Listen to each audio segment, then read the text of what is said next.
Alors, dans le panier garni, il y a gagner un panier garni d'une valeur de 60 euros. Produits locaux uniquement.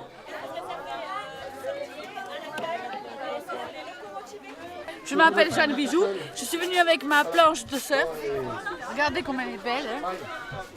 Et là, j'attends la vague, parce qu'elle n'est pas encore arrivée. Alors, on m'a dit 3h moins le quart, mais je crois qu'elle est déjà passée celle-là. Mais peut-être qu'il y en a une autre à 5h, je ne sais pas. J'attends. Je suis patiente.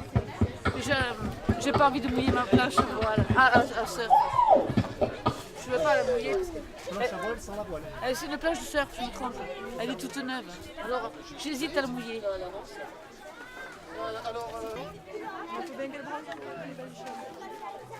Tu passes aujourd'hui ici sur le DDC. C'est vrai. Il y a plein de clowns. Qu'est-ce qu'ils font ces clowns? Qu'est-ce qu'ils font ces clowns? Ils parlent. Et vous, qu'est-ce que vous faites? J'ai abandonné mon atelier pour le coup. Donc j'explique la brebis rose, l'idée de la brebis rose. Donc ben voilà, il y a 3 ans, Daniel Di Brazza est arrivé à Villefranche-de-Panat.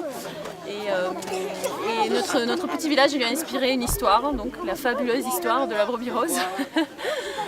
Voilà, une histoire qui se passe au moment de la mise à eau des barrages, donc on est en plein dans le thème. Alors c'est tout simple, le livre est de format carré, il est bilingue en occitan et en français. La partie occitane a été assurée par Nathalie Causse, qui est professeure d'occitan à Albi. C'est l'histoire d'une brebis qui adore les roses, qui se nourrit de roses et qui du coup donc va devenir toute rose. Et elle a en plus un don extraordinaire, elle chante, elle a une magnifique voix et elle chante le sécanto. Voilà.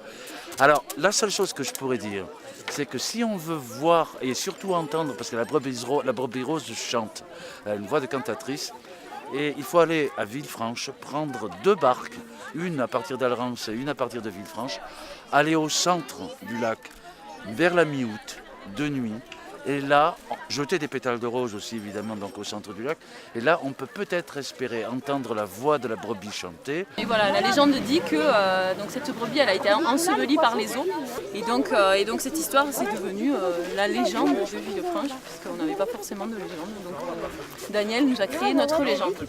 Et donc on s'est dit que s'il fallait faire un ovni pour la commune de Villefranche, ben, il fallait reprendre cette légende, aller jusqu'au bout, et donc la brebis rose a quitté le lac de Villefranche de Panat pour rejoindre le lac de Parolou pour cette journée, voilà. Merci. Mais on la prend après. Merci sur internet. Qu'est-ce qui vous fait rire là? C'est Thibaut. La médiathèque de Villefranche a créé cette brebis pour la faire flotter sur le lac de Parolou. J'ose espérer qu'elle ne va pas choisir un autre lieu de résidence que celui de Villefranche et qu'elle ne coulera pas.